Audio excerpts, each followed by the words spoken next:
Hi there, grade 2 little scientists. For the end of term, we're going to review some of what you've learnt about ramps and levers.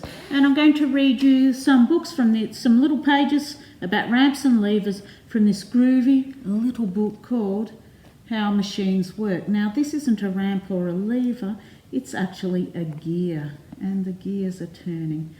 Okay, so let's go. Okay guys, this is called the inclined plane. An inclined plane is a ramp, and mostly today we're going to look at how ramps make it easy to get up things, whereas you guys explored how ramps made it easier for things to go down. Inclined to escape. An inclined plane is essentially a sloped surface. It makes climbing easier by making the climb less steep. Even though the distance is increased, the effort needed is much less. Vertical limit. Sloth reckons that the quickest way over the fence of the enclosure is to climb it. It's the shortest route after all. However, as he scales the mesh, he finds that it's hard going. About halfway up, he runs out of energy and falls off. Ouch. Insect ingenuity.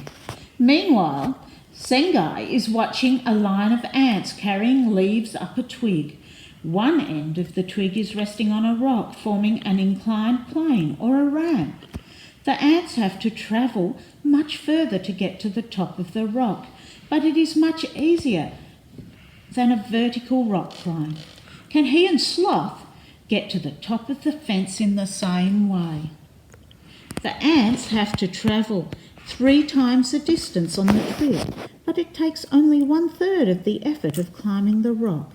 The length of the twig is 3 times the height of the rock. Okay, not quite plain sailing. They start piling up whatever they can find from their enclosure against the fence. They're almost done when Sloth takes an unscheduled nap. Sengai is about to wake him up when he realises that Sloth's sleeping body has formed the last section of the inclined plane. Freedom is within touching distance. He leaps onto Sloth's head, so it takes less effort to go up the inclined plane, but it takes longer distance to get there. Almost there. A twist in the tail. A twitch of Sengai's tail tickles Sloth's nose. Sleepily, he raises a claw and swats Sengai away. The sudden movement causes the pile to collapse. Sloth and Sengai are buried in an avalanche of stuff. The noise alerts the zookeeper, who is not happy, but he's the one who has to clear it up.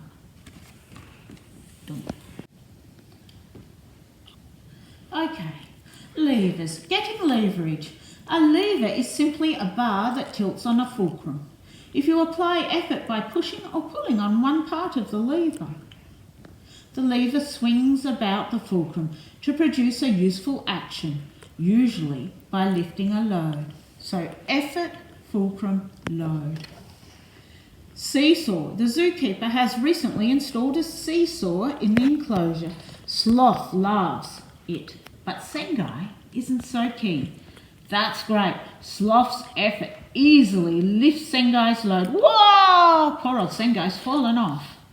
Balancing act. Sengai doesn't want to play anymore, so Sloth stacks 2 tyres on one end of the seesaw and gets on the other end. The seesaw balances, but Sloth isn't having much fun. Sloth and the tyres balance, which means they must weigh the same. Okay. As Sloth rolls towards the fulcrum, he becomes the load. Sengai's effort can now lift Sloth. Roll over, roll over. One day, while playing on the seesaw with Sengai, Sloth falls asleep and rolls towards the fulcrum. Sloth's side suddenly lifts up. Sengai realises that the further away something is from the fulcrum, the more it can lift. So even though Sloth is much heavier than Sengai is, as Sloth rolls nearer to the fulcrum, Sengai is able to lift him up. This gives Sengai another escape idea. Sloth aims to pull the tyres down on the far end of the seesaw to generate more lifting power. Here goes. Ouch! Prepare for takeoff. Sloth and Sengai attach a rope to 4 tyres and place them on a branch high above one end of the seesaw. They sit together on the other side. Near the fulcrum, Sloth yanks the rope hard.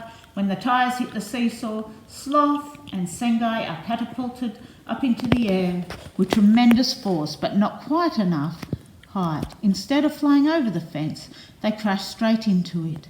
Sengai spent so much time fussing over the force calculations that he forgot to plot their flight path. It says here, can you succeed where Sloth and Sengai failed? By launching them over the fence. And it has some instructions down here. It says, take Sloth and Sengai out of this pocket. Slot together the arms at their bases. Place our heroes on the seesaw and tap or flick of the seesaw and slap them over the other side of the pop-up fence. So shall we pull out Sloth and Sengai? Ah, there's Sloth. And he's got a little thing here that I can tuck together to make him stand up on the seesaw or the lever. There we go, everybody.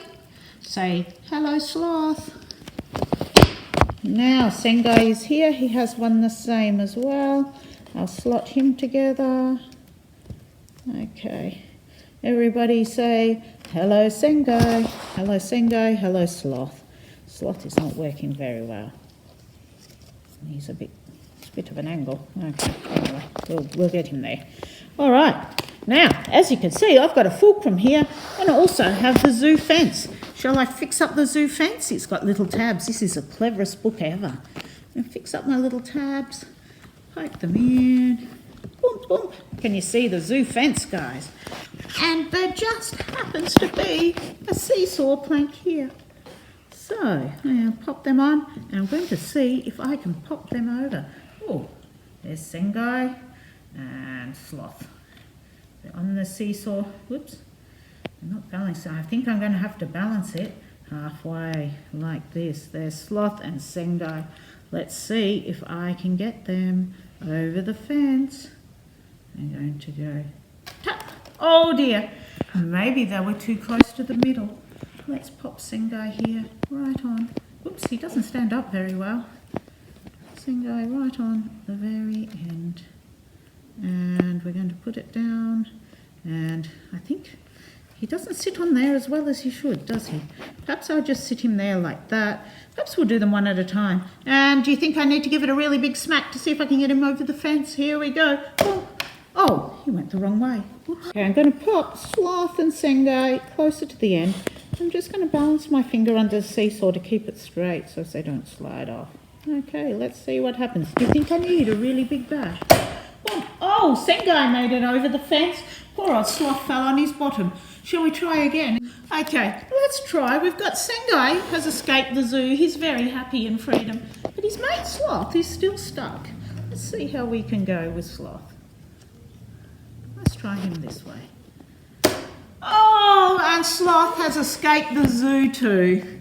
Oh, I'm so happy I'm free. Bye-bye to Sloth and Sengai. And put them back in their little pouch for another day. And bye-bye to grade 2 scientists. I would love you, over the holidays, maybe you could think about how you can use ramps and levers when we get back to school and design your very own Rube Goldberg machine.